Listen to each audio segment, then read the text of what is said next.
Hello guys, అందరికీ తెలుసు కదా కార్తీక మాసం వచ్చింది అని చెప్పి. మీలో ఎవరు నాలా నాన్ వెజ్ తినరు కార్తీక మాసంలో? సో నాకైతే ముక్క లేనిదే అస్సలు ముద్ద దిగదు. అందుకే తప్పట్లేదు.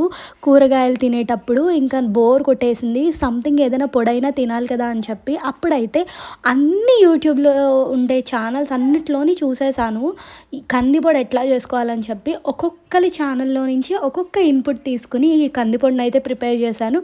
యాజ్ యూజువల్ మన బ్రెయిన్ వాడినప్పుడు ఆబ్వియస్గా టేస్టీగానే ఉంటుంది. సో కందిపొడి ఈజ్ వెరీ టేస్టీ.